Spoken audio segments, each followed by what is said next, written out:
ओम श्री लक्ष्मी नारायण जी नमः। सुख सागर चौथा स्कंद 15वां अध्याय। ऋषिवरों का उसकी दाहिनी भुजा से राजा पृथु और अरुचि नाम की स्त्री को उत्पन्न करना। मैत्रेय जी बोले, हे विदुर, ऋषिवरों ने एक बहुत सुंदर और नीतिमान राजा उत्पन्न करने के लिए बहन की दाहिनी भुजा फिर मथी, तो उसमें से एक पुरुष अति सुंदर, तेजस्वी, विशाल शरीर, लंबी भुजाओं वाला तथा एक रूपवती स्त्री, दो मनुष्य उत्पन्न हुए। ऋषिवरों ने उस पुरुष का नाम पृथु और स्त्री का नाम अरुचि रखा और उन दोनों का विवाह करके पृथु से कहा कि तुम सातों द्वीपों का राज्य करो। ऋषिवरों ने ज्ञान की दृष्टि से जाना कि ये दोनों लक्ष्मी नारायण का अवतार हैं, इसलिए बड़े हर्ष से पृथु को राज सिंहासन पर बैठाने का निश्चय किया। तब कुबेर देवता को बुलाकर कहा कि जिस सिंहासन पर अधर्मी बेन बैठता था वह राजा पृथु के बैठने योग्य नहीं है, इसलिए तुम दूसरा बहुत अच्छा राज सिंहासन पृथु के बैठने के लिए लाओ।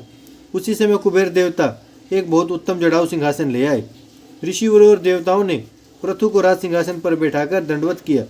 वरुण देवता ने छत्र, पवन देवता ने चमर, नाग देवता ने मणि, पृथ्वी ने खड़ाऊ, सरस्वती ने मोतियों का हार, महादेव ने तलवार, विष्णु ने सुदर्शन चक्र, पार्वती जी ने ढाल, तवष्टा देवता ने रथ, अग्नि देवता ने धनुष बाण और समुद्र ने शंख लाकर राजा पृथु को भेंट किया।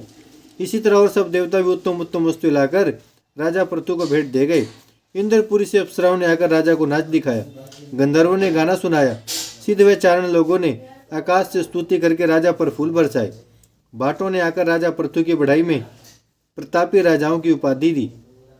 उनका वचन सुनकर राजा ने भाटों से कहा कि अभी तक मैंने कोई ऐसा काम नहीं किया, तुम लोग इतनी बढ़ाई क्यों करते हो जिसमें कुछ भी गुण नहीं होता। भाट लोग लोभ के वश उस मनुष्य की भी बढ़ाई इंद्र के समान करते हैं, यह बात अनुचित है। जो मनुष्य अपनी बढ़ाई सुनकर प्रसन्न होता है उसे मूर्ख समझना चाहिए। अपने में जो गुण ना हो और उस गुण के होने की कोई प्रशंसा करे तो निस्संदेह समझना चाहिए कि यह हमारी हंसी करता है। सो हे बाटो, जब हम कोई अच्छा काम करें तब हमारी स्तुति करना, अभी चुप रहो। मनुष्य बढ़ाई के योग्य नहीं है। नारायण जी की स्तुति करनी चाहिए जिन्होंने मनुष्य को उत्पन्न करके उसे महत्व दिया। जब उसके हाथ से शुभ कर्म कराते हैं तब वह स्तुति के योग्य होता है। स्तुति के योग्य भगवान ही है जो सबका पालन करके संसार और बैकुंठ का सुख देते हैं। यह वचन सुनकर सब लोग राजा की बढ़ाई करने लगे। ओम श्री लक्ष्मी नारायण जी नमः। 16वां अध्याय।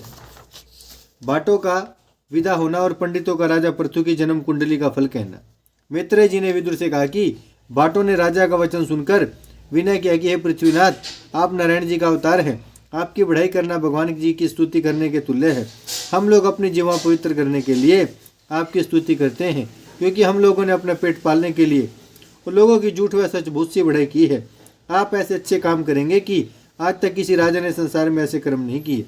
जब भाट लोग ऐसे वचन कहकर राजा से धन लेकर अपने अपने घर चले गए, जब ज्योतिषी पंडितों ने राजा की जन्म कुंडली बनाकर ग्रहों का फल इस तरह वर्णन किया कि ये सातों द्वीपों के राजा होंगे, अपनी भुजाओं की सामर्थ्य से पृथ्वी भर के राजाओं को जीतकर उद्यास्तांचल तक राज्य करेंगे, पृथ्वी को गौ के समान दूहेंगे, पृथ्वी को कन्या तुल्य और प्रजा को पुत्र तुल्य समझेंगे, ब्राह्मणों, ऋषिवरों व साधु संतों को नारायण रूप जानेंगे। 8 महीने प्रजा से पृथ्वी का देन लेकर 4 महीने बरसात में उनको अपने पास से भोजन व वस्त्र देंगे, बिना अपराध किसी को दंड नहीं देंगे। जब इंद्र ढा से उनके राज्य में पानी ना बरसावेगा तब राजा पृथु के प्रताप से प्रजा की इच्छा होते ही वर्षा होगी। राजा पृथु 100 अश्वमेघ यज्ञ भगवान जी को प्रसन्न करने के लिए निष्काम करेंगे। जब 99 यज्ञ पूर्ण हो जाएंगे और 100वां यज्ञ आरंभ होगा तब राजा इंद्र अपने इंद्रासन लेने के डर से योगी का रूप बनाकर यज्ञ का शाम करण घोड़ा चुरा ले जाएगा। जब राजा पृथु का पुत्र इंद्र से घोड़ा छीन लावेगा तब इंद्र उससे हार मानकर छल करने के वास्ते अनेक तरह के रूप धारण करेंगे। उनके रूप धारण करने का हाल सुनकर कलयुग में मूर्ख लोग भी दूसरों को ठगने के वास्ते अनेक प्रकार के रूप धरेंगे।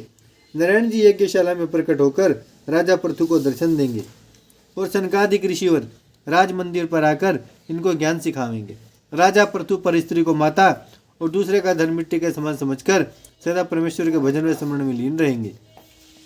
ऐसा कहकर ज्योतिषी लोग राजा से दक्षिणा लेकर अपने अपने घर चले गए। पृथु आदि ऋषिवर और देवता भी राजा को आशीर्वाद देकर अपने अपने स्थान को पधारे। ओम श्री लक्ष्मी नारायण जी नमः। भजमन नारायण नारायण नारायण, શ્રીમન્નારાયણ નારાયણ નારાયણ લક્ષ્મી નારાયણ નારાયણ નારાયણ સત્યનારાયણ નારાયણ નારાયણ ભજમન્નારાયણ શ્રીમન્નારાયણ લક્ષ્મી નારાયણ સત્યનારાયણ